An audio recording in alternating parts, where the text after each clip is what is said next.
Good morning! Morning! Salamat sa Diyos sapagkat sa isang muling pagkakataon na pinagkaloob niya sa atin ay ating pong pag-aaralan ng kanya pong salita. Kaya sa ating pong pagpapatuloy, hinihiling ko po ang bawat isa na tayo magsitindig. Basahin po natin ang sabay-sabay ang James chapter 5 verses 7 to 9. James chapter 5 verses 7 to 9. Ready? Begin. Be patient, men, brothers and sisters, until the Lord is coming. See how the farmer waits for the land to yield its budded crop, patiently waiting for the autumn and spring rains. You too be patient and stand firm, because the Lord's coming is near. Don't grumble against one another, brothers and sisters, or you will be judged. The judge is standing at the door. Pagpalain po ng Panginoon at pagkabasa ng kanyang salita, tayo po'y manalangin. Panginoon, sa umagang ito, amin na po muli na pag-aaralan ng inyong salita. Patuloy namin pinapasalamatan ang kalayaan at kalakasan na meron kami sa umagang ito upang ito, Panginoon, ay buksan at pag-aralan. Ang dalayan po, Panginoon, ay ang pangunguna ng banal na Espiritu upang ito, Panginoon, ay maihayag ng maayos at maliwanag at ito po ay maunawaan ng bawat isa sa amin at makita namin ang kahalagahan ito sa pang-araw-araw namin bubuhay. Dalayan po, Panginoon, na sa bawat puntos at sa bawat bahagi ng mensahe ito, ito ay mag-usap ng maliwanag sa aming pong mga buhay at sa aming pong mga puso. Samahan na kami sa aming pag-aaral, ito ang dalangin sa pangalan ni Jesus. Amen. Na ako po kayong lahat. Sabihin po sa akin kung ano ang similarities ng mga larawang ito. Ano ang similarities nila? They all fly. Di ba? Bagamat iba-iba ang kanilang pagkakagawa. Ano? Iba-iba ang kanilang mga itsura, pero isa ang natin makikita na pare-pareho sa kanila. They fly. No? Sila ay nakakalipad o lumilipad. Ito naman. Ano ang pare-pareho?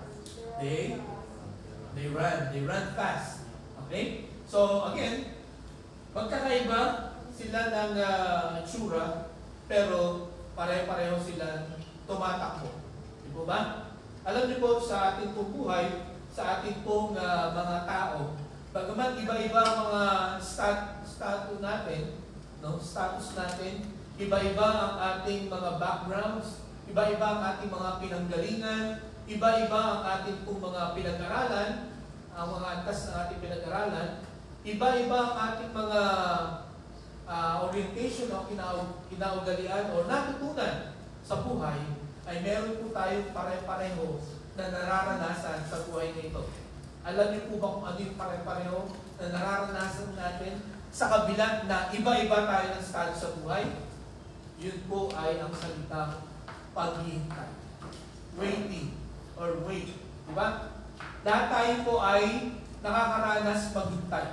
Pag-gising pa lang natin sa umaga, no, ay na-experience natin ang paghintay. Di ba? Anong oras kaya ako babago? Bulat na yung mata mo, ano kaya ang oras ako babago? Di ba? Pagtingin mo sa rito, may 10 minutes pa. Tulog ka muna ulit, 10 minutes. Or sa iyong pagkain, anong oras makakaluto? No? Anong oras matatapos kumain sa ating pong sa banyo? Dahil sa banyo natin ay isa na limitado, no? Kailangan natin maghintay sa ayaw at sa gusto natin. Paglabas natin ng bahay, no? Kung may sasakyan tayo, sa traffic, di ba? At sa marami pang bagay, all our lives, ang buong maghapon natin, alam nyo ba, kung inyong susuriin, ay puno-puno ng paghintay. Diba? Anong oras matatapos magturo yung teacher? No? Anong oras matatapos itong trabaho na ito? At alam po ninyo, pagka nabasa natin yung salitang wait, no, or waiting, di ba, as much as possible, ay ayaw nating pag-aralan yan, or ayaw nating makita ang salitang yan. Di ba? Ayaw natin maghintay. Gusto natin mabilis. No? Sa panahon ng technology natin, no, na ang information, ilang seconds lang nandiyan na. Diba? Maraming mga instance o maraming mga mabilisan, lalo na dito sa Metro Manila, yung salitang waiting ay parang malaking abala. Yung salitang paghihintay ay napakahirap pag-aralan. No? Napakahirap gawin, napakahirap isabuhay. Di po ba? Ngunit mga kapatid, kung atin pong pag-aaralan ang Biblia, ang mga malalaking mga pagpapala ay nabuo, no? Ay nangyari sa paghihintay. No? Kung maalala po natin yung anak ni Abraham at saka ni Sarah, ilang years nilang hinintay. No? Ang promise ng Panginoon kay Abraham and Sarah, you will be the father. Kay Abraham, you will be the father of a big nation. Kaya nung wala silang anak, parang napaka-imposible na. Ano? At ipinangako yun sa kanila, 75 years old si Abraham. At natupad yung pangako yun, 25 years after nung 100 years old na siya. Grabing paghintay yun. Yung 75 na wala kang anak, talagang, yun, ano na yun, give up ka na. Diba? Tapos bigla kang papangako na magkakaanak ka pa. Tapos ang anak mo, sobrang dami. 25 years. Yung ulan, no? Yung unang ulan sa mundong ito ay nangyari after 120 years bago nangyari. So, mga kapatid, kung iisa-isahin natin yung mga tao na naghintay, no? Bago nila matanggap yung blessings, makikita po natin na ang Panginoon, no? Gusto niyang matutunan natin.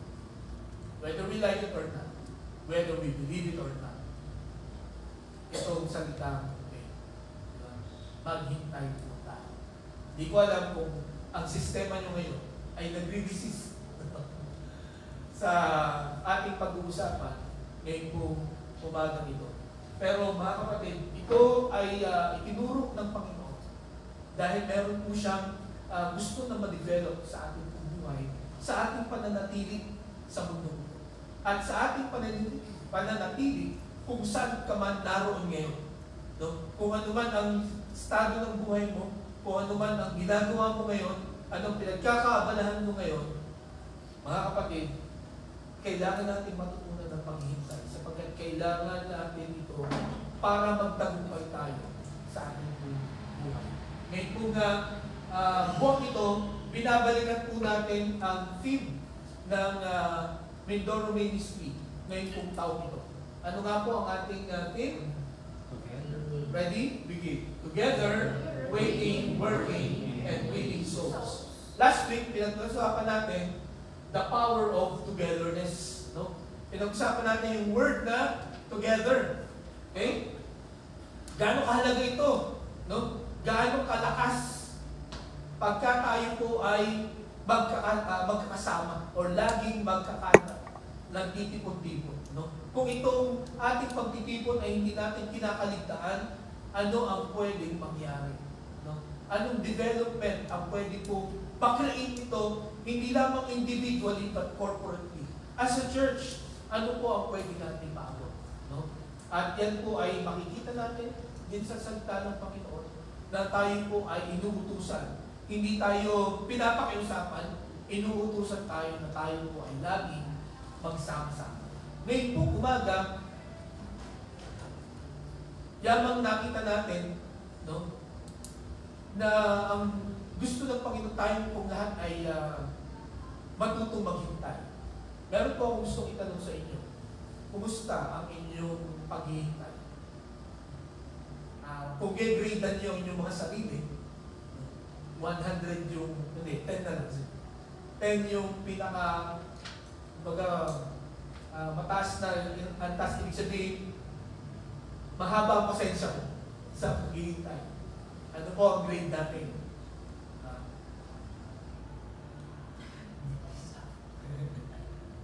5, 6, 7, 8. Masyado ba tayong lahat?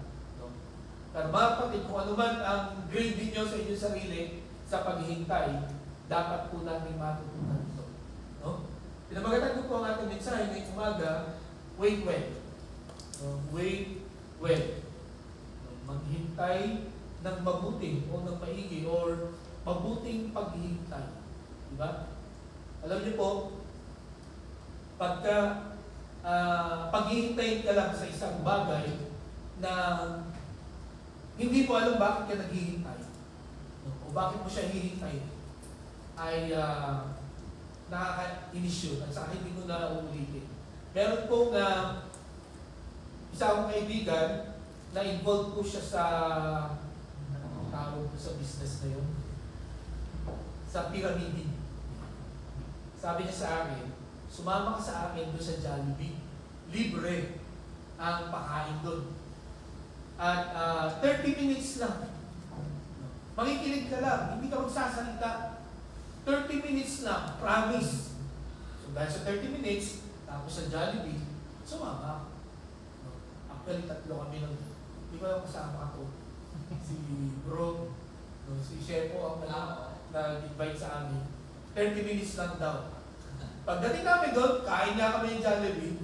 Sabi ko, magdadalawang oras na tayo dito Hindi pa tapos magsalita yung nagsasalita. Kaya sabi sa amin, 30 minutes lang. 2 hours na kami nakaupo doon, nakikinig. No? Talagang, yung may gagawin pa kami that time. Kaya galit na galit kami. No? Kasi, sabi ko, hindi na ako uulit. At saka sabi ko sa sarili ko, basta may mag-imbita sa akin at magsasabi sa akin na 30 minutes lang, hindi na ako maniniwala to. Hindi na ako sasama. Kasi yung 30 minutes na yun ay hindi totoong 30 minutes, 2 hours yun. Init na init ka. Okay? So, ngayon po umaga ay sa biyaya ng Panginoon nawa ay maintindihan natin bakit kailangan nating matutunan ang paghihintay. And why do we need to wait well? No? Paano ba maghintay ng maayos, no? Or ng mabuti? At naniniwala ako ngayon kung umagang ito na ito po ay kailangan nating lahat. Okay? So alam niyo po, itong Book of James, aklat ng Santiago, ito po ay sinulat ng kapatid ng Panginoong Jesucristo na si James.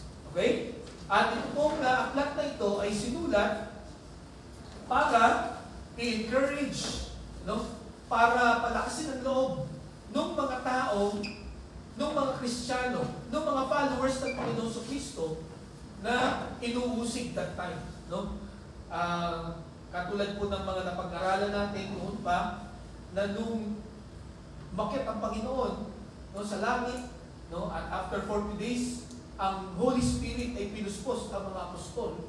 Sila po ay kumalat, pinahayag nila, pinangaral nila ang tungkol sa Panginoong Jesucristo. At dahil sa kanilang pangangaral, nabulabog ang buong Jerusalem. Sapagkat yung mga dating membro ng relihiyon nila ay umaalis na lahat. Lahat sila ay sumasama dito sa mga apostol ng Panginoong Jesucristo. So nagulo yung kanilang bayan. At nung sila ay inusig na, nagpuntahan sila sa iba-ibang lugar, at ayon po sa Acts chapter 6 at chapter 8, kahit saan sila magpunta, pinapangaral nila ang tungkol sa Panginoong Jesucristo. Kaya sila po ay nagulo. At dahil po doon, inusig sila. Sila po ay pinapatigil. Sila ay kinukulong, sila ay pinapatay. Para itigil nila yung pagsunod sa Panginoong Jesucristo. At dito po sa puntong ito, dito po sa sulat ni James, ini-encourage niya na lahat mga sumusunod sa Panginoong Jesucristo, bagamat sila'y nahihirapan, bagamat sila'y inuusig, ini-encourage sila ni James na magpatuloy. Magpatuloy kayo. Sapagkat ang mga pagsubok na nararanasan ay para kayo ay tumibay. Kayo ay maging matatag.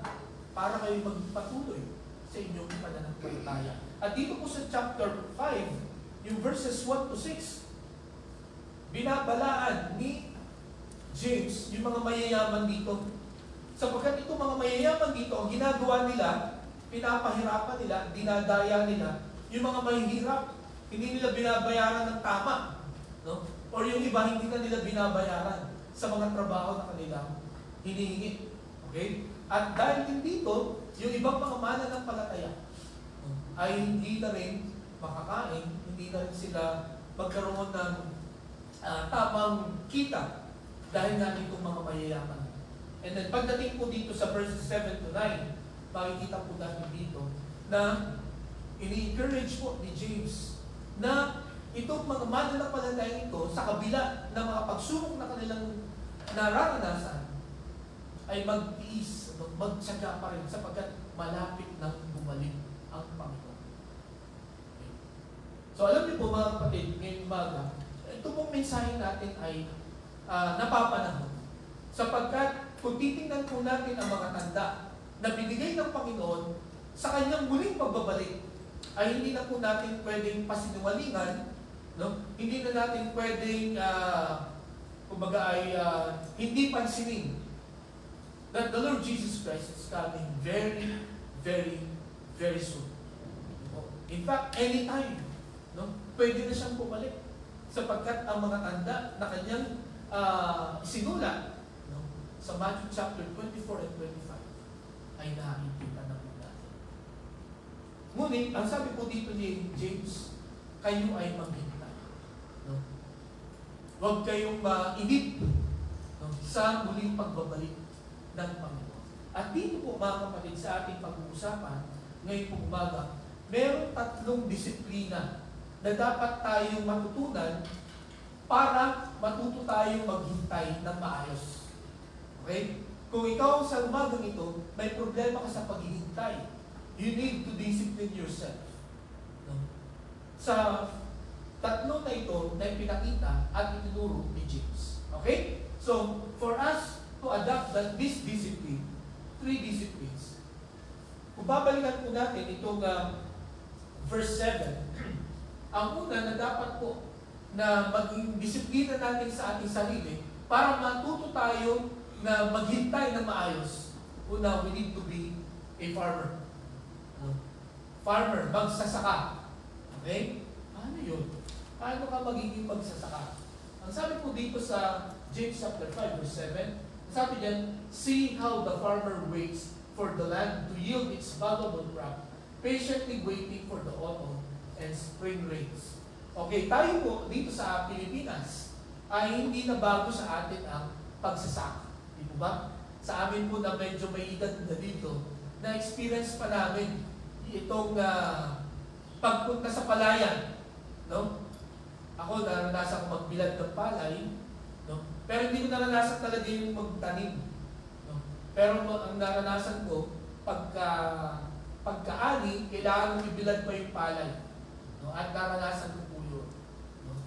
At ang sabi dito, sa iyong paghihintay, for you to learn, no, how to wait well, kailangan matutunan mo ang paghintay ng isang magsasaka. Okay? Paano ba maghintay ang isang magsasaka?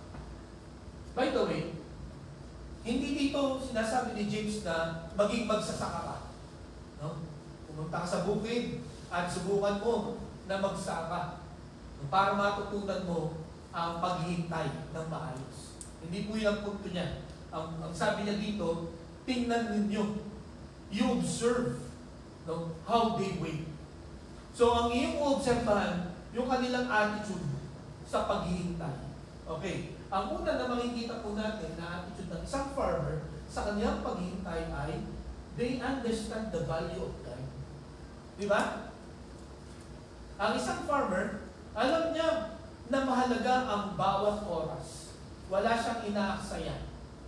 At alam niya na yung tanim niya ay hindi pwedeng madaliin. Hindi yung pwedeng, pag tingnan mo ngayon, ina-expect mo bukas, may may mga suloy na. Ina-expect mo next week, ay mataas na. Ina-expect mo next month, aanihin mo na. Hindi po. No? They understand the value of time. No? Alam nila kung kailan tutubo ito. No? Alam nila kung kailan ito mamumunga. At alam nila kung kailan ito aanihin. Hindi sila nagmamadali. Alam po ninyo,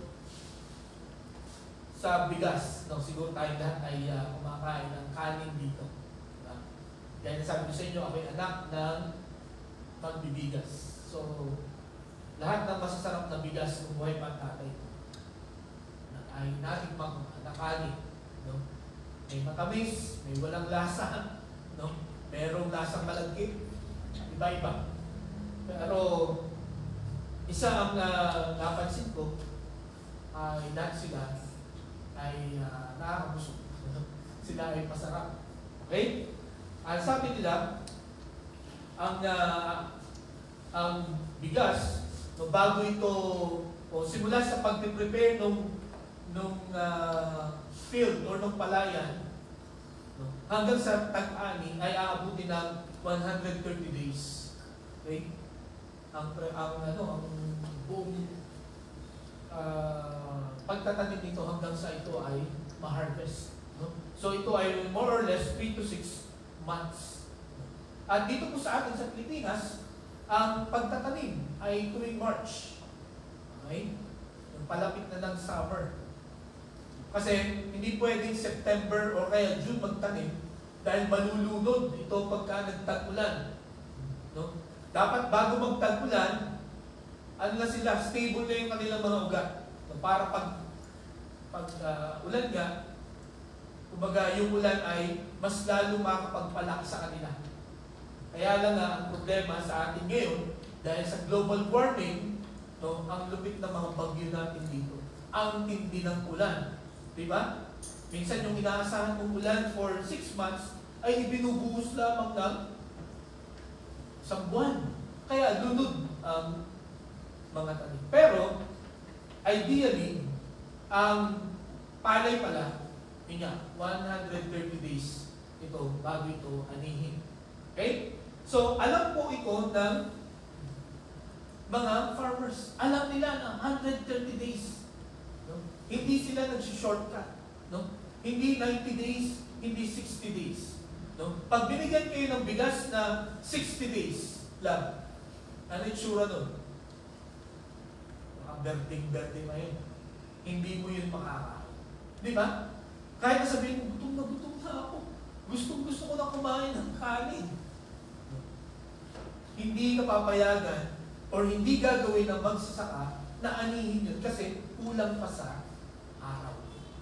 Parang ano rin yan, may nabasa rin akong article, parang katulad din sa isang pagbubuntis. No? Sa mga nanay dito na nagbuntis, mahirap ayon sa inyo. Hindi ko pa nararanasan yun at hindi ko mararanasan yun. At ayaw ko mararanasan yun. Pero lahat ng nanay dito, ang experience nila ay ang hirap magbuntis. Di ba? At alam natin na 9 months dapat.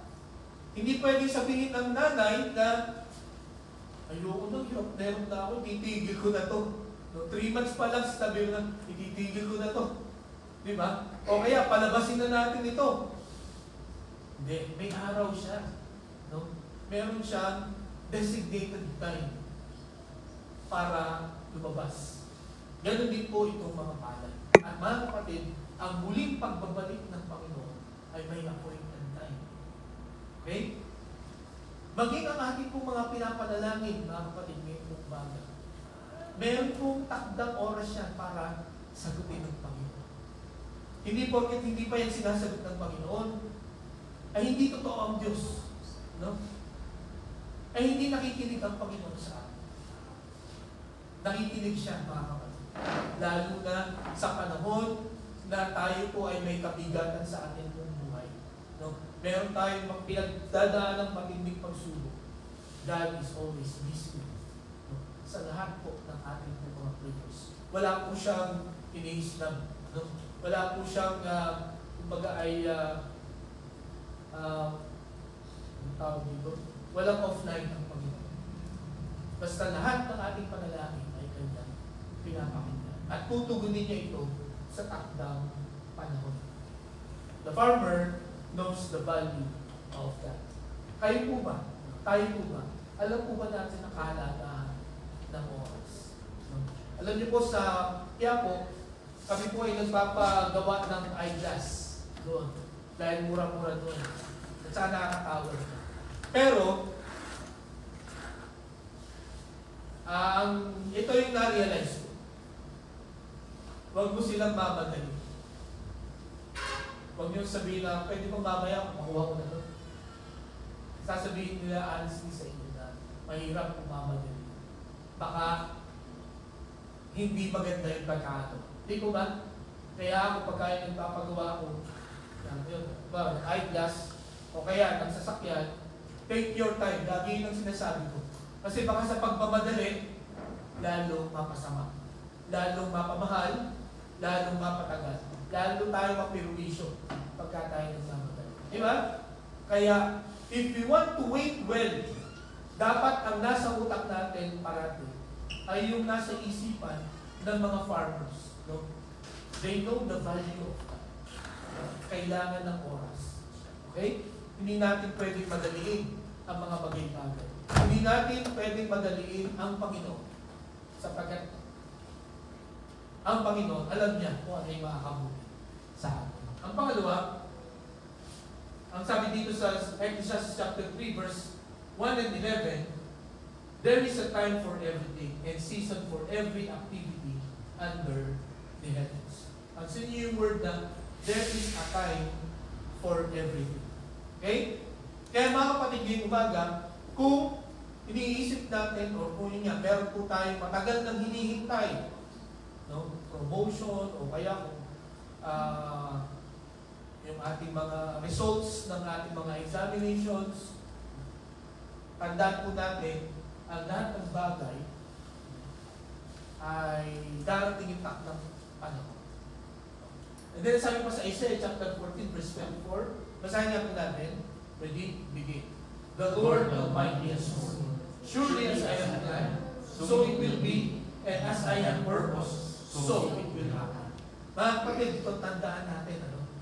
Ito ang panghawakan natin. Itong Isaiah chapter 14 verse 24. No? Ito pangako niya, or panata niya.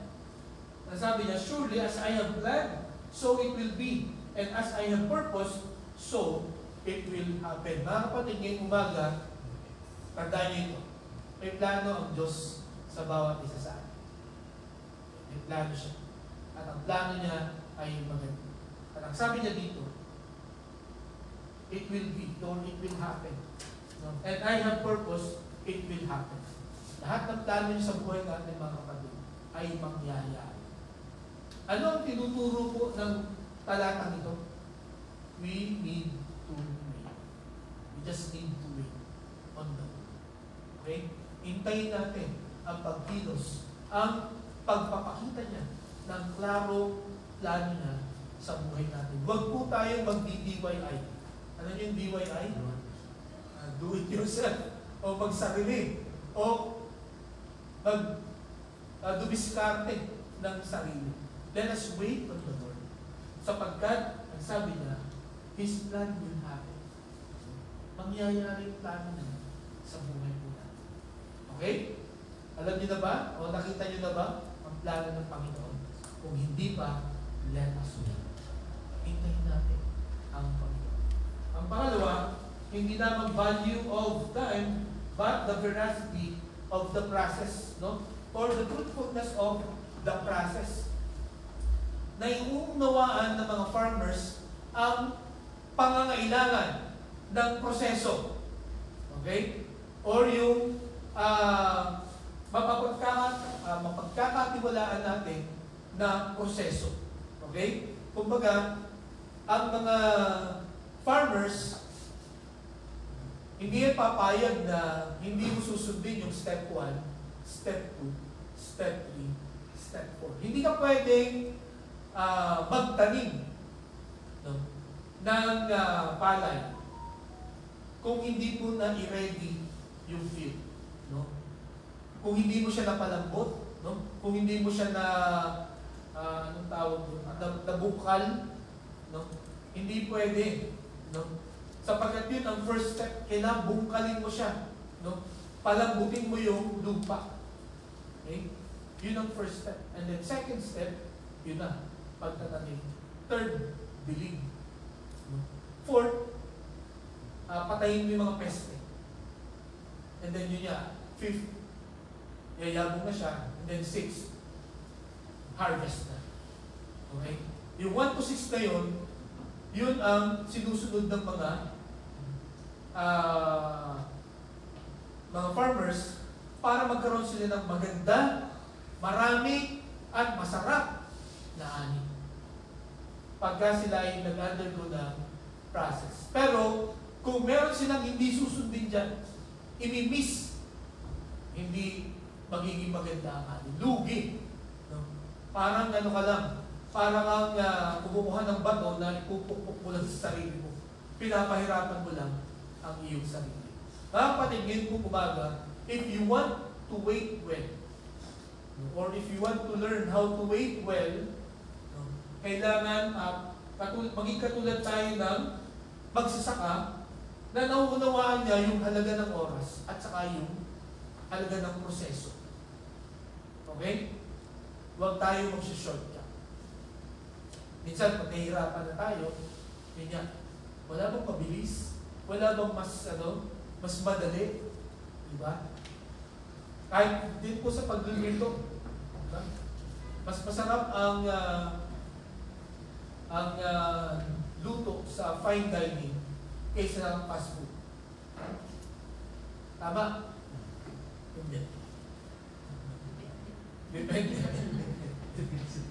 Mas healthy, no? Sa fine dining at kaysa sa fast food. Yan, tama ako dyan, sigurado. No? Sapagkat tunay po na yung process po doon ang pinag-uusapan. Napakahalaga na lagi tayong mag-undergo ng process. Okay, so sabi po sa Ecclesiastes chapter 3 verse 11, He has made everything beautiful in its time. Okay? Yung salita po, He has made.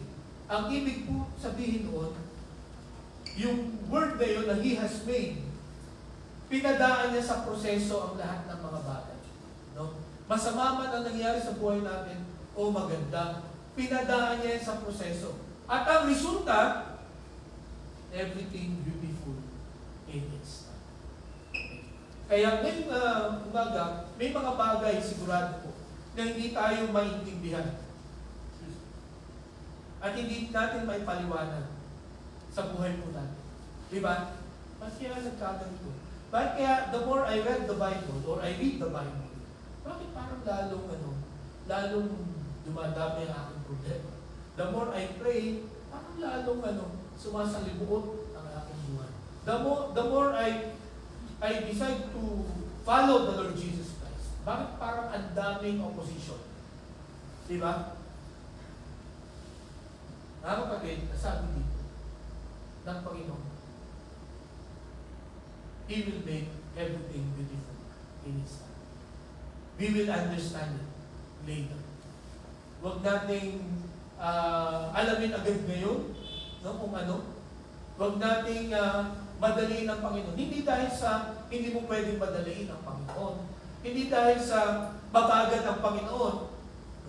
Kundi, ang bawat purpose niya sa buhay natin, may takdang oras. No? Para makita natin, ma-experience natin ang mga bagay. Alam niyo ba kung bakit kailangan may gano'n? No? Sapagkat yun ang saktong oras, saktong timing para maging maganda yung isang bagay. Alam niyo po, may natutunan ako na sa paglalaga ng itlog. Kasi tataka ako, pag naglalaga ako ng itlog, laging either sumasabog na yung Michelle, no? O kaya malasado. Gusto ko yung sakto lang. At saka gusto ko yung pag tinanggal mo yung balat, hindi sumasama yung puti. Di ba? So sabi ko, paano kaya yun? So nagtingin ako sa YouTube. So yun pala, may oras yun. No? Yung 8 minutes, merong 12 minutes, merong 15 minutes. At pagkatapos nun, kailangan ay ilalagay mo siya sa malamig na tubig. Bababad mo siya pagkatapos. At sinubukan ko nga. Nakakatsamba ako. Pero dito mga huling araw, bakit ganito na naman? So binaligan ko ulit. So yun pala, no? Pakita natin dito na may nakatakdang oras para ma-perfect mo yung isang bagay. So marahil, ngayong umaga ito, kaya hindi pa nangyayari yung mga desire ng ating mga puso. No? Hindi pa sinasagot ang ating mga panalangin dahil baka hindi ko pa kailangan, baka hindi pa dapat matagot ngayon. Darating yan in a perfect time. And I'm sure, mag-agin kayo sa akin sapagkat may mga sinagot na ang Panginoon sa atin. Nakakala natin, hindi nasasagutin ng Panginoon. Pero biglang dumating. At buti na lang, no? Noong time na yun, sinagot ng Panginoon sa kanya kung hindi. Kung napaaga, ay baka hindi pa tayo ready. Di po ba? So, tandaan po natin parati ito. For us to wait well. Para matuto po tayo na maghintay ng maayos. Lagi natin isa-isip that God made everything beautiful. Okay. Merong oras. No? Mga kapatid, umaga, marahil hinihintay natin yung breakthrough ng buhay natin. Kailan kaya makukuha yung break na hinahanap ko? Yung trabaho, no? Na gusto ko. Kailan kaya yun? Diba? Hintay lang po tayo. Kasi marahil hindi ka pa prepared, piniprepare ka pa ng Panginoon. Okay? So, yun po ang una natin makikita na disiplina na dapat natin matutunan. Yung disiplina ng isang magsasaka. Okay? Ang sabi sa Isaiah chapter 40 verse 31a, but those who wait on the Lord shall renew their strength. Lahat na naghihintay sa Panginoon will renew their strength. Lalakas po ulit tayo. No? Magiging matatag. No? Ulit po tayo. Kung dati, ang ating pananampalataya ay mainit, tapos dahil sa mga pagsubok, dahil sa mga hamon na ating inakarap, parang unti-unti na tayong nagdududa. Mga kapatid, when we wait on the Lord, kung hintayin natin ang kanyang pagkilos sa buhay natin, nasabi dito, lalakas po ulit tayo. Okay? So, nasabi po sa Colossians chapter 4, verses 2, 5, and 6, ano ang gagawin natin habang tayo naghihintay? No, kasi yun ang nagpapahirap sa ating paghihintay. Akala natin, sa paghihintay, uulan tayo, tungtungahan tayo, titingin tayo sa langit, at iintay natin yung pagpatak ng ating hinihingi. Ano ang gagawin natin habang naghihintay tayo? Ang sabi dito sa Colossians chapter 4 verses 2, 5, and 6. Basahin nga po natin. Ready? Begin. Devote yourselves to prayer, being watchful and thankful. Be wise in the way you act toward outsiders. Make the most of every opportunity. Let your conversation be always full of grace, seasoned with salt, so that you may know how to answer everyone. So mga kapatid, habang hinihintay po natin ang plano ng Panginoon, ang direksyon ng Panginoon, habang hinihintay natin ang pagbabalik ng Panginoon, ito po ang dapat natin gawin. Number 1, sabi niya, devote yourselves to prayer, being watchful and thankful. No? Gugulin mo ang inyong oras sa pananalangin, no? Sa pagmamasid at sa pagpapasalamat. Okay? Gusto ko nang ginamit dun yung being watchful sapagkat, alam niyo ba kung bakit mahirap magpasalamat sa Panginoon? Sa mga testimony times, di ba? Sino ang magpasalamat sa Panginoon? Ang hirap mag-testify. Ang hirap mag-volunteer. Kasi, ano nga magpapasalamatan nyo sa Panginoon? Alam nyo kung bakit laging pagdating sa mga ganong pagkakataon, wala kayong maisip? Because you don't watch. Hindi kayo nagbabantay ng blessing ng Panginoon. Yun nga, yung isang kanta, count your blessing. You don't count your blessing. Di po ba? Pero kung lagi mong tinitingnan kung paano ko pinagpapala ng Panginoon, kung lagi mong tinatandaan ang mga blessings ng Panginoon sa iyo, lalo na ngayong week na ito, sabi niya, you will always be thankful. Sabi ni Apostol Pablo sa mga Colossian believers, habang naghihintay tayo, let's count our blessings. Di ba? And let us be thankful. Magpasalamat tayo sa Panginoon. And then sabi pa siya sa verse 5, be wise, maging marunong kayo. No? Sa pagkilos ninyo, yung outsiders po dyan, ito yung mga hindi sumasampalataya sa Panginoon. Maging maingat po tayo, no, sa ating pagsasalita, no, sa ating mga kilos. Nakaka-bless ba yung ating mga sinasabi? Yung mga expressions natin? No? Yung ating mga ginagawa, nakaka-bless ba? O nakaka-stumble? May nagsabi na ba sa iyo na, bakit ganyan kang kumilos? Di ba nagba-Bible study ka? May nagsabi na ba sa inyo na? Meron nagsabi sa akin one kaklase, bakit ka ganyan? Pastor ka pa naman. Napahiya ako. Sobrang nakulitan namin sa klase. Nag-aaral kasi ako ng sa AMA, sa computer programming. Noon pastor ako sa San Pablo. So nag-aaral ako para matuto ako mag-computer. Pero ang mga kaklase ko, ako ay 25 years old. Ang mga klase ko, 16, 17. So mga graduate lang ng high school na walang alam ginawa kundi magkulitan, batuhan, sigawan. So ako naman, nakisali din at nagulat sila.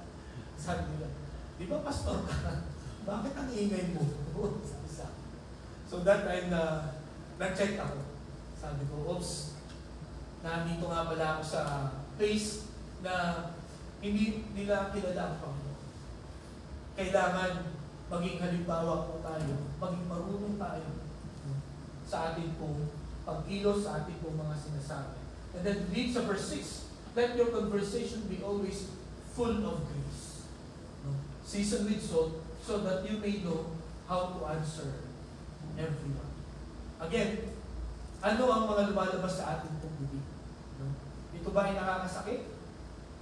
O ito po ay nakakapagmalakas ng loob? Hindi lamang sa inyong pamilya, hindi lamang dito sa church, no? Sa inyong workplace, no? Sa inyong eskwelahan, paano po tayo magsalita? Katulad ba tayo ng iba na laging ang ending ay mura ang ending? Diba?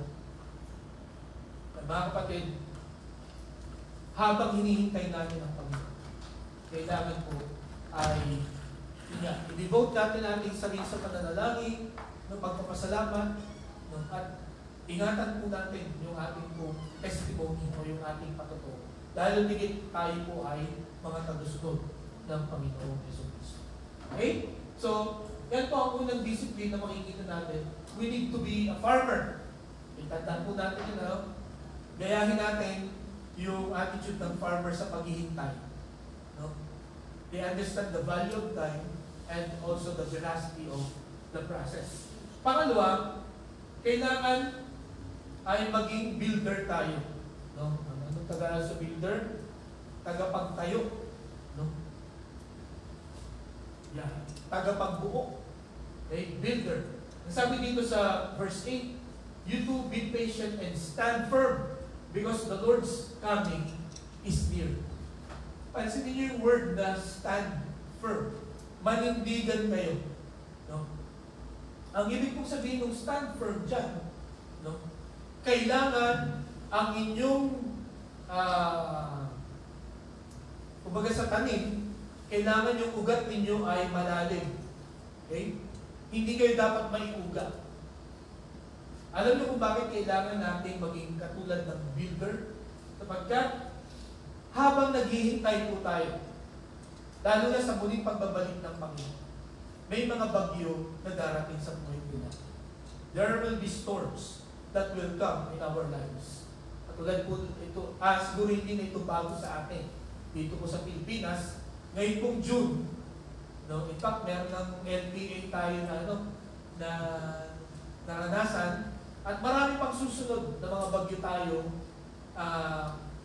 maranasan at papasok dito po sa ating pong bansa. Storms while waiting. Ano ba yung mga storms na atin pong makakasalubong habang naghahanap? Una, the storms of disappointment. No? Kailangan nating maging matatag, mga kapatid, lalo na sa ating pong paghihintay, because storms will come. No? And what storm is this? Storms of disappointment. Pag sinabing disappointment, ito yung meron kang pinapangarap, abutin, no? Or gustong mangyari, tapos hindi nangyari. Ang mararamdaman mo, disappointment.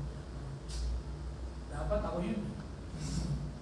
Dapat ako yung yung nakakuna doon. Diba? Ang pangalawa na storm na yung mararanasan while you are waiting ay discouragement. Pag hindi mo nakuha yung gusto mo makuha, madi-discourage ka na. Parang ang maiisip mo, kaya ko ba talaga? Magagawa ko ba talaga yung bagay? So, madi-discourage ka na. Parang hindi ko yata kaya. Hindi yata ako ganun kahalaga talaga. And then ang pangatlo, doubts. Magdududa ka na. Totoo kaya yung pangako talaga ng Panginoon? Totoo kaya yung pagka ganito ang ginawa mo, ganito ang mangyayari? Totoo kaya pagka sumampalataya ka sa Kanya, ganito ang ganito ang gagawin at ibibigay sa inyo? Magdududa ka. And then ang panghuli, disobedience. Ito po ang magiging action natin lahat. Pagka naranasan natin itong mga bagay, pagka na-disappoint ka, pagka ikaw ay na-discourage, pagka ikaw ay nagduda, ang resulta nito, susuway ka na sa Panginoon. Kaya mga kapatid, ang sabi po ni James, sa ating paghihintay sa Panginoon, we need to stand firm. Dapat matutunan natin yung disiplina ng isang builder. Ano ba ang ginagawa ng isang builder? Okay? Ng isang tagapagtayo. Halimbawa, isang nagtatayo ng bahay. Ano ang kanyang priority? Okay? A builder prioritizes quality. No? Yung kalidad. Kung gusto mong maging matibay, yung iyong bahay, huwag substandard ng iyong gagamitin mga materials. Di ba? Yan ang dahilan kung bakit ang daming nasisira ng mga structures. No? Dito sa Pilipinas, no? Yung bridge, no? Balitaan natin, no? Dahil substandard yung mga ginamit. No? At ang kinakatakutan dito po sa Maynila, no? Yung pagka dumating na yung dawa na sinasabi, yung earthquake. Alam niyo kung bakit natatakot ang maraming mga tao? Sapagkat maraming mawawasak ng mga structures. Dahil karamihan ay mga substandards. Di ba? Kung ikaw ay, kung gusto mo na, ang tawag dito, makapaghintay ng maayos, kailangan ma-develop sa iyo yung disiplina ng isang builder o tagapagtayo. Anong ibig sabihin nun? Because he prioritizes quality. Kahit na mahal, kahit na matagal, pero quality naman. Matibay ito. No? Hindi ito karaka-raka masisira. Anong ibig sabihin yan? Pagdating ko sa ating spiritual na pamumuhay. Okay. Para magkaroon ng kalidad ang ating spiritual na buhay, ang sabi po ni Apostol Pablo sa mga Colossian believers, basahin niyo po natin. Colossians 2, 6 and 7. Ready? Begin. So then, just as you receive Christ Jesus as Lord, continue to live your lives in Him, rooted and built up in Him, strengthening the faith as you were taught, and overflowing with thankfulness. Again, nakita natin yung word na overflowing with thankfulness. Okay? Pero, dito, para makita o para malaman mo, no? Or para magawa mo to stand firm, para malaman mo kung ikaw ay matatag ba sa iyong pananampalataya. Na sa pagdating ng mga bagyo, ay hindi ka mauuga. Ang sabi dito, rooted and built up in Him. Dapat ikaw, no, bilang mananampalataya, tagasunod ni Kristo, no, ikaw ay dapat itinayo, no, at ikaw ay itinanim. In Him, ang Panginoong Kristo ang iyong pundasyon. Dapat ang Panginoong Kristo ay nasa buhay at siya ay iyong sinusunod. Sapagkat the moment na ang Panginoong Kristo ay hindi mo pundasyon, yun ang simula ng iyong pagbagsak. The moment na sinuway po natin ang mga instruction ng Panginoong Kristo, doon po tayo masisira. Pagdating ng mga bagyo sa buhay po natin, we will all be disobedient. No? Tayong lahat ay susuway sa ating Panginoon. Kaya, napakahalaga itong word na ito. As you were taught. No? Yung word na taught, yung sa iyong pag-aaral o sa pagkakaturo sa iyo. Ano po ang ibig sabihin nito? Napakahalaga po. Kung gusto natin maging matatag ang ating pananampalataya at maging matatag tayo pagdating ng mga bagyo sa buhay, huwag natin kaligtaan ang pagtuturo ng salita ng Diyos. No? Every time na may pagtuturo o pag-aaral ng salita ng Panginoon, let's always listen. No? Atin po itong pakinggan, atin po itong tandaan. Okay? Sapagkat ang sabi po dito, ni Apostol Pablo, sa pamagitan ng iyong pag-aaral ng salita ng Panginoon, you will be rooted and built up. Tandaan niyo ito. Ang isang tao na hindi nag-aaral ng salita ng Diyos or walang alam about the Word of God, yun yung mga madaling bumagsak. Yun yung mga madaling matukso. Yun ang mga madaling bumigay. Okay? Kaya ikaw, sa oras na ito, hindi ko alam kung gaano nakarami ang natutunan mo sa kanyang salita. Pero kung lagi ka na nag-aaral ng salita ng Panginoon, you're always excited to listen to His Word. Pagdating po ng pagsubok, may panangga ka, may panglaban ka. Okay? Sapagkat gaya ng pinag-aralan po natin, nung last Sunday ng May, ito pong salita ng Diyos na ating pinag-aaralan ngayon. Itong salita ng Diyos na ibinibigay ko po sa inyo ay hindi lamang ito pampatatag ng ating pananampalataya. But what we are receiving right now is swords. Ano ibig sabihin? Panglaban sa mga pagsubok. Sapagkat kung hindi mo alam ito, itong mga salitang ito, pagdating ng pagsubok, wala kang panglaban, wala kang panangga. Di po ba? Kaya napakahalaga na lagi natin papakinggan ang kanyang salita. Because through this, we will be rooted and built up in Him, strengthened in the faith, as you were taught. And then ito pa, overflowing with thankfulness. Okay? Kung lagi po natin titingnan ang mga pagpapala ng Panginoon, we will overflow in our thankfulness sa ating pagpapasalamat. Kaya mga kapatid, ito po ang una na makikita natin when we develop the discipline of a builder. We will prioritize the quality. Ngayong umaga mga kapatid, kumusta ang quality ng ating pong spiritual na pamumuhay? Kumusta yung quality ng ating family? Sa ating work? No? Kumusta? Paano tayo namumuhay sa kanila? paano natin pinapatatag ang ating pong mga relationships? Sa pakikisama ba? Pakikisama lang? Mga kapatid, magiging matatag ang kahit anong relationship natin. If we are rooted and built up in strengthened in the faith as we were taught. Okay? Ito po ang makakapagpatatag at makakapagpatibay ng ating pong pananampalataya at ng ating pong samahan. Dito po sa CGBC Satellite, no?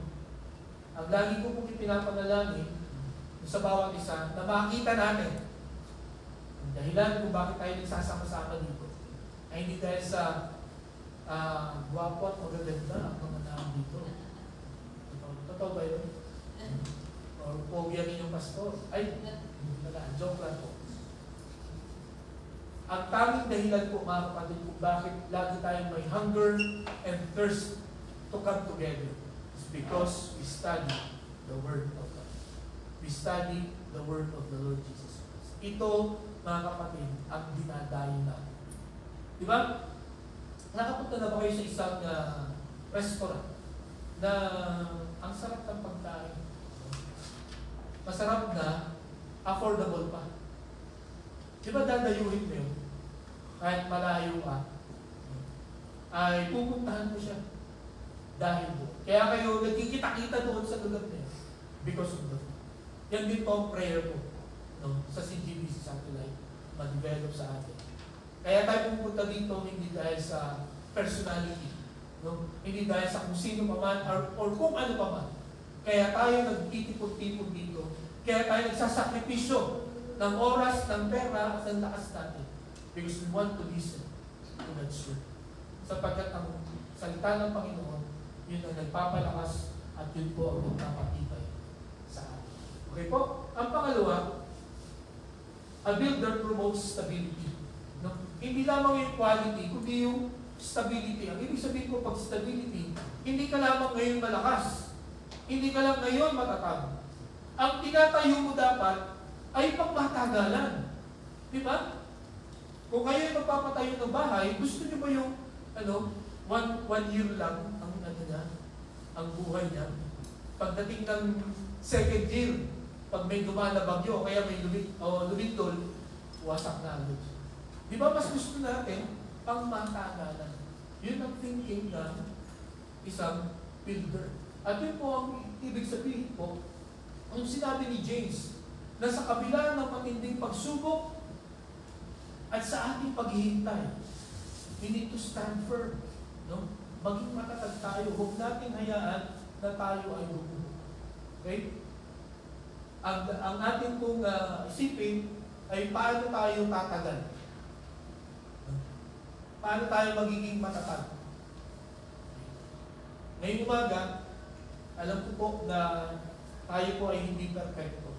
Marami tayong mga pagkakamali, marami tayong pagkukulang. At maraming beses din po na tayo ay babagsak sa pagkakasala. Di po ba? Tayo po ay nandito ka sa lupa. Pero, hindi po yun ang tanong kung ilang beses kang bumagsak. Ang tanong, sa iyong pagbagsak, bumabangon ka ba? Doon mo daw makikita ang tatag ng isang tao. Hindi siya bumabagsak. Kasi imposible yun. Babagsak po talaga tayo. Pero masusukat mo daw ang tatag ng isang tao pagka siya ay bumabangon every time siya ay bumabagsak. Pagka yung isang tao ay pagbagsak niya, hindi na siya bumangon, mahina ang tao. Pero kung tayo po ay ang Panginoon Kristo ang nagpapatatag sa atin, tayo po ay babagsak pa rin, no? Dahil nandito pa tayo sa lupa. Pero ang kakaiba, no? Ang kaibahan po natin mga kapatid, the Lord will always lift us up. Hindi natin kayang itaas ang ating sarili, mga kapatid. Pag bumagsak tayo, hindi natin kayang ibawi ang sarili natin. The Lord will lift us up. Ang Panginoon ang magbabay sa atin. If we are rooted and built up in Him. Kaya mga kapatid, ang encouragement sa bawat isa, lagi natin lagi po tayo mag-spend ng oras para kilalanin, alamin ang Panginoong Kristo. Anong kalooban niya? Ano ang ipinapagawa niya sa atin? Sapagkat may kalakip po yun na blessing, na lakas sa bawat isa sa atin. So, sabi po sa Matthew chapter 7, verses 24 and 25, atin pong basahin. Ready? Begin. Therefore, everyone who hears these words of mine and puts them into practice is like a wise man who built his house on the rock. The rain came down, the streams rose, and the winds blew and beat against that house. Yet it did not fall, because it has its foundation on the rock. Okay, so for us to be stable, to be strong, no? Para hindi tayo bumigay sa mga pagsubok. Ang sabi ng Panginoon sa Kristo, everyone who hears these words of mine and puts them into practice. Okay? Ito po, hindi sapat na marami kang memorize na verses sa Bible. Hindi sapat na perfect ang iyong attendance sa church. Although dapat po yun, no? As much as possible, no? Wala tayong kakaligtaan. Dapat po, lagi tayong magbasa ng Bible. Pero, sabi dito, kung i-apply mo siya, kung i-apply mo ang salita ng Panginoon, ikaw ay katulad ng isang marunong na tao, na pagka na nagtayo ng bahay sa ibabaw ng bato, pagdating ng bagyo, hindi siya masisira, hindi siya lulugo. Sapagkat ang kanyang pundasyon ay ang bato. Dito po ang ibig sabihin ito. Once na pinakinggan mo at ginawa mo yung sinasabi ng Panginoon sa Kristo, you are a wise man. You are a wise woman. Napakaganda po nung basis ng pagiging wise. Sapagkat sa mundo natin ito, ang mga tinatawag na wise ay ano? Mga marurunong. Yung mga matatasang grades. Yung mga patong-patong ang diploma. Yung pagka nilagay mo yung pangalan, minsan 3 yung nasa unahan. Doctor, reverend, pastor, 3 yun, mga ganun pa. O kaya PhD, DD, MD, mga ganun. Hindi po yun ang basihan ng wisdom ng isang tao. Sa Biblia, ikaw ay marunong kung ikaw ay nakikinig at sinusunod mo ang salita ng Panginoon. At salamat sa Diyos, sapagkat ang basihan ng Panginoon ng matalinong tao ay hindi based sa grades. Di ba? Kundi based sa iyong pinapakinggan at ginagawa. Kaya kahit na ang katabi mo ay patong-patong ang diploma, pero hindi niya pinapakinggan at sinusunod ang Word of God. Kung ikaw pinapakinggan mo ang Word of God at sinusunod mo ito, sa mata ng Diyos, you are wise. Or ikaw ang tunay na matalino. Kaya ngayong gabi, ngayong umaga mga kapatid, matalino ba tayo? Are we wise sa mata ng Panginoon? Mga kapatid, sabi ko dito, kung gusto na natin maging maayos na maghintay, kailangan natin ang disiplina ng isang builder. At ano ba ang disiplina ng isang builder? It promotes stability. Kung gusto nyo tuloy-tuloy ang inyong pagtatag sa inyong pananampalataya, pakinggan ninyo at gawin ang salita ng Panginoon. Hindi niya sinabi na kailangan magpakayaman kayo. Hindi niya sinabi na kailangan magdagdag kayo ng security. Hindi yun ang sinabi niya. Kasi hindi lahat pwede yun. Hindi lahat kaya yun.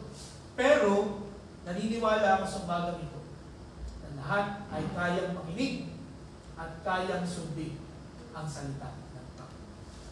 At sa paggawa natin, sabi ng Panginoon, we are wise. And we will be able to wait well sa mundo. Okay? So, yun po ang pangalawa na makikita natin At ang pangatlo, be a peacemaker. Or a peacemaker. A farmer, a builder, a peacemaker. Di ba ibig sabihin ng peacemaker? Tagapagpatahimik.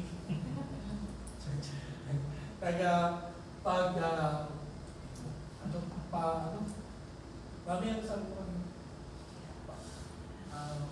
tagapagbigay ng kapayapaan. Tagapamayapa. Yun. Okay? Nasabi sa verse 9, don't grumble against one another, brothers and sisters, or you will be judged. The judge is standing at the door.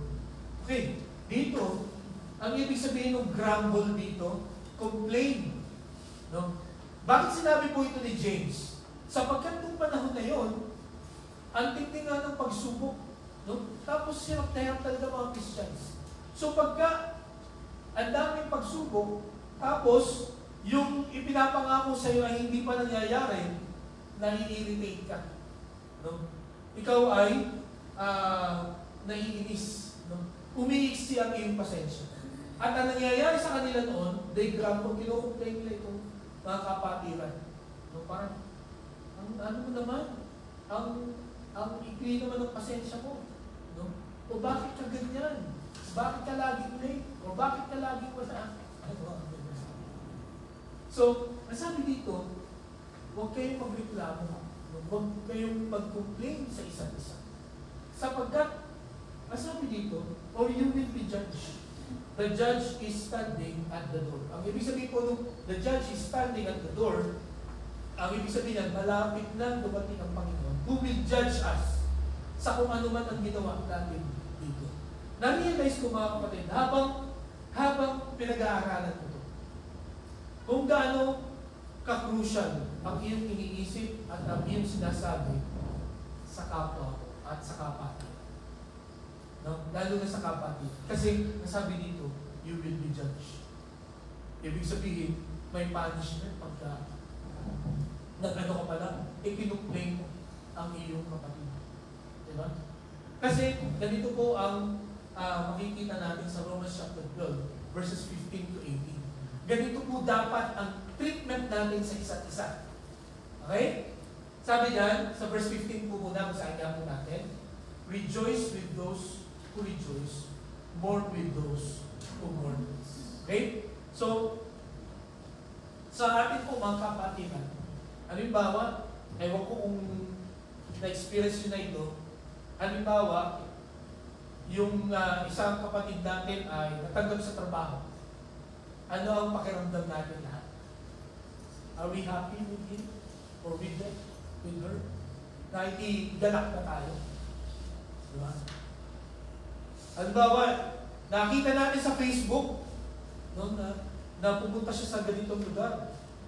Ano ang nararamdaman niya? Nagpunta siya ng South Korea. May friend ako na pumunta ng South Korea. Anong pakiramdam niyo? Anong pakiramdam natin? Kaya kinuha nito yung pinaggastos nito. Di ba? May mga ganun tayong sometimes na pakiramdam. Or, buti pa itong mga to. No? Kawawa naman ako. Di ba may ganun tayong pakiramdam? Ang sabi dito, rejoice with them who rejoice. Ibig sabihin, pag may accomplishment ang mga kapatiran, ano tayo? Solid tayo. Let us be united. Let us rejoice with those who rejoice. Let us thank God. Let us pray God. Yung walang halong pagkukunwari. And then mourn with those who mourn. No? Sa mga nagdadalang hati dito, makidalang hati tayo. Huwag natin sabihin sa isip natin na buti ka sa iyo. Di ba? Kulang pa yan. Di ba may mga ganun tayo minsan? Let us mourn with those who mourn. And then sabi dito, live in harmony with one another. Don't be proud, but be willing to associate with people of low position. Don't be conceited. No? Huwag tayo maging mayabang. And then sa 17, do not repay anyone evil for evil. Be careful to do what is right in the eyes of everyone. At ito po verse 18. Ito po ang lagi natin ipag-pray. Basahin nga po natin. Ready? begin. If it is possible, as far as it depends on you, live at peace. Okay? Huwag tayo makipag-away na kapatid. No? Kung halimbawa hindi natin maiiwasan na magkasamaan ng loob, pag-usapan natin. Pag-usapan po natin. Huwag natin hayaan na lumipas ang isang araw, isang linggo, isang buwan, isang taon na hindi po natin ito nakakalos. Sapagkat tayo rin po ang babalikan. Tayo rin po ang mamumulero. No? Ito po dapat ang ating maging reaction. No? Ito dapat ang ating maging attitude sa kapatiran. Kaya mga kapatid, kung meron kayong something against me, let's talk. No? I'm willing. No? Pero, sabihin niyo yung gentle. Yun lang laging pakiusap. Be gentle. Ganun din po ako sa inyo. No? Pagka meron kailangan i-correct, no? Kailangan tayong sawayin, no? Dahil alam natin na mali yung ginagawa, no? Let us talk. No? Pero, please lang, huwag nyo namang ilagay sa Facebook. Pwede po ba yun? No? Yung ating mga nararamdaman, lalo na yung ating mga galit, sa kung kanino pa man, sana huwag nyo nang ilagay sa social media. No? Sapagkat dito, ang gusto kong sabihin ni Apostol Pablo dito, ayusin natin internally.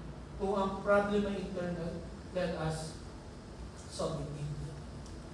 Tayo-tayo mag-usap. Yung mga involved ang mag-usap at ang mag-ayos. Yung mga walang pakialam at walang may tutulong, huwag na natin pong isa. Okay? Naiintindihan niyo po ako. That's how we should treat each other. Okay? Yan po ang gawain ng isang peacemaker. Okay? Huwag natin ireklamo o huwag tayong magreklamo sa isa't isa. Okay? Ano ba ang focus ng peacemaker? You need to attack the problem, not the person. Okay? Itong term na ito ay parang cliche na. Parang attack the problem, not the person.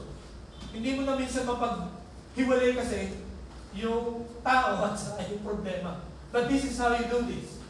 Okay? Halimbawa, wala siyang pera. So how will you attack the problem and not the person? Nanghihingi siya sa'yo or nanghihiram siya sa'yo. Sometimes, pagka-irritable ka, ganito ang isasagot mo, ang tamad mo kasi. Wala ka tuloy pera.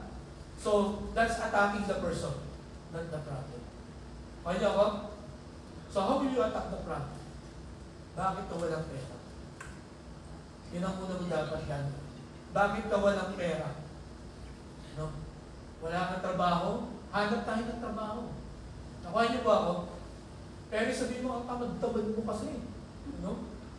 Palaasa ka lang. Ano kaya mangyayari pagkakit? At baka sabihin mo yung isang kapatid mo, na gano'n, ikaw palaasa ka. Babalik pa ba yun? Lilipat na yun. Diba? Pero if you will help him how to solve his problem, then yun po ang sinasabi dito. And then ang pangalawa, you need to administer solution, not another problem. Okay? So, ang gusto ko pong makita natin dito, no, sa isang peacemaker, dapat you have to attack the problem, and then ang pangalawa, you have to administer solution. Dapat ang lagi po natin nasa isip mga kapatid, basta't may problema, ano ang solusyon? Okay? Hindi yung, ay, kawawa naman. No? Wala na yan, wala nang pag-asa yan. Merong, habang buhay po mga kapatid, meron tayong pag-asa. Mga kapatid, ngayon po na umaga, yun. Okay, ngayon po umaga, nais ko po makita natin ito. Dahil napakahalaga na matutunan po natin ang paghihintay. Sapagkat hindi po natin, o kung hindi natin ito matututunan, no? Hindi po tayo magiging masaya. No? Mamamatay po tayo sa mundong ito, or mawawala po tayo sa mundong ito, na punong-puno ng galit ang ating puso. No? Pero kung marunong po tayo na maghintay, no? Ma-appreciate po natin, no, ang plano ng Panginoon sa bawat isa sa atin. No? At tunay na ang ating pong mga pananampalataya ay titibay at lalo. No? So mga kapatid, ngayong umaga, we need to wait well. Dapat po matutunan natin ito, ipanalangin natin sa Panginoon how to wait well. Paano tayo magiging mabuti na tagapaghintay. Paano po yan? May tatlong discipline. We need to be a farmer, a builder, and a peacemaker. Para po matuto tayo na maghintay. At alam po ninyo, matibay, matatag, at malalo ang isang iglesia na marunong, no, na maghintay ng maayos. Okay? Tayo po ay manalangin. Panginoon, salamat po sa inyong salita. Ang salitang paghintay ay napakahirap matutunan, Panginoon. Pero ito po ay nakakalat sa inyong salita. Napakaraming blessings ang natanggap ng mga taong naghintay. At nakakalungkot ang mga nangyari sa mga tao na hindi nakapaghintay. Kaya Panginoon, tulungan mo po ang bawat isa sa amin sa oras na ito. Kung kami ay may problema sa paghihintay, tulungan mo kami na maalala itong tatlong disiplina na dapat namin matutunan para maging mahusay kami sa paghihintay. Help us to be a farmer, a builder, and a peacemaker. Sapagkat sa pamagitan nito ay magiging matibay, magiging matatag, at magiging malalo ang buhay po namin, maging ang aming church. If we know how to wait well. Gabayan mo kami, Panginoon, at tulungan mo kami na sumunod sa inyo po, Panginoon, guidance at instruction sa amin. Sapagkat lahat ng ito ay aming dalangin sa pangalan ng Jesus. Amen. Okay? Tawagin po natin ang ating song.